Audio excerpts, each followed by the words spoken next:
nous vous avions appelé aujourd'hui pour discuter du prochain sommet États-Unis-Afrique qui a été convoqué par le président américain Joe Biden. Et pour nous, il est essentiel que nous mettons sur la table les priorités de l'Afrique pour ce sommet.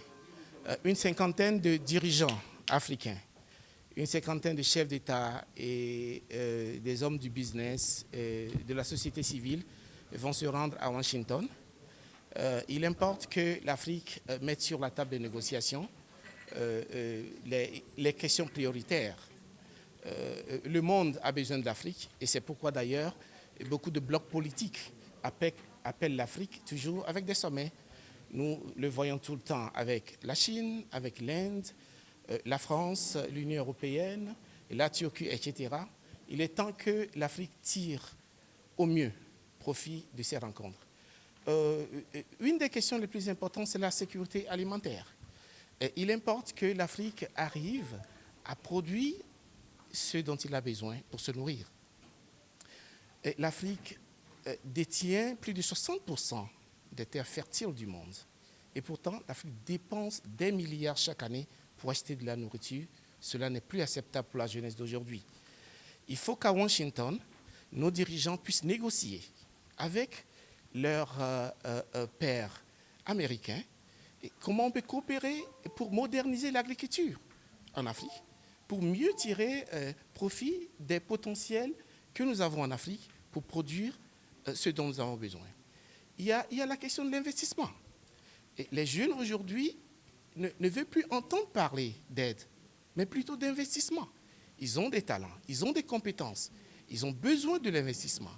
Donc il faut que nos chefs d'État qui se rendent à Washington négocient avec les institutions de développement pour qu'on investisse en Afrique afin de donner des opportunités aux jeunes qui veulent prendre des initiatives, qui veulent devenir des entrepreneurs. Il importe qu'on privilégie l'investissement par rapport à l'aide. Il y a la question de la jeunesse, l'emploi. La question de l'emploi pour la jeunesse n'est plus une question sociale. Les seigneurs de guerre qui recrutent les jeunes Africains pour des guerres honteuses que nous avons menées sur le continent arrivent à le faire parce que les jeunes n'ont plus d'autre choix. Donc il importe qu'on investisse dans l'emploi. Régler les questions de paix et sécurité en Afrique n'a pas besoin de force militaire. Il faut s'attaquer à l'aspect social.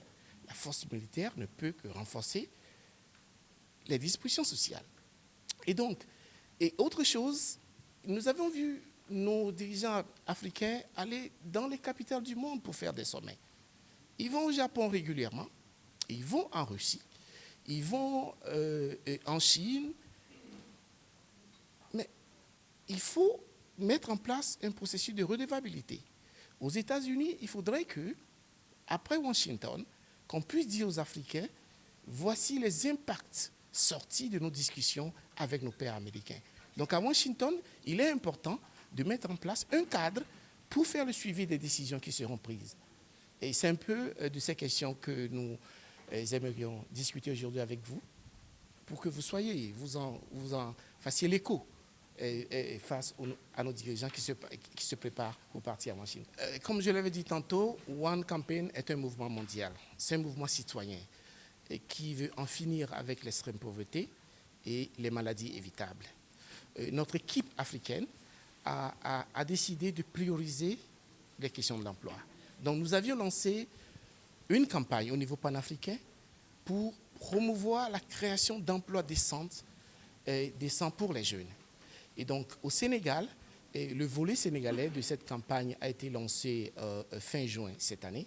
Et nous avons eu l'opportunité d'avoir des discussions avec le ministre de l'Emploi, de la Jeunesse et de l'Entrepreneuriat pour voir comment nous pouvons se joindre à eux et pour qu'on promeuve l'emploi.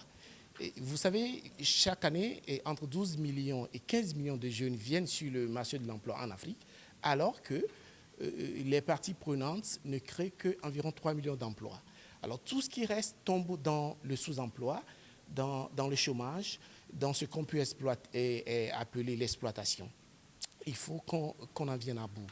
Donc nous nous sommes mis d'accord avec les techniciens et le ministre lui-même que nous pouvons travailler ensemble avec toutes les parties prenantes pour mettre en place une stratégie nationale pour l'emploi, et ce qui mettra ensemble toutes les bonnes initiatives qui ont été prises par le gouvernement sénégalais les 20 dernières années, mais qui sont un peu disparates, les mettre ensemble, et créer une synergie, les harmoniser, et pour pouvoir avoir des impacts un peu plus probants et qui répondent quand même aux besoins. Nous espérons que les engagements, il y en a eu, il n'y a pas longtemps, le groupe des 20 pays les plus industrialisés au monde a promis de mettre à la disposition de l'Afrique 80 milliards de dollars et jusqu'à 2025. Donc il importe qu'ils respectent ces engagements pour que nous puissions utiliser ces fonds et surtout pour promouvoir le développement en Afrique. Et il faut peut-être aussi mentionner que, vous savez, il n'y a pas longtemps, l'Afrique a mis sur pied un cadre de commerce, une zone de libre-échange interafricain. La zone a été décidée, les détails sont en train d'être réglés, mais qu'est-ce que nous allons échanger entre nous si nous ne produisons pas? Donc il importe que le sommet de Washington soit mis à profit et pour pouvoir produire en Afrique, pour qu'on puisse échanger entre nous, et cela créera beaucoup d'emplois.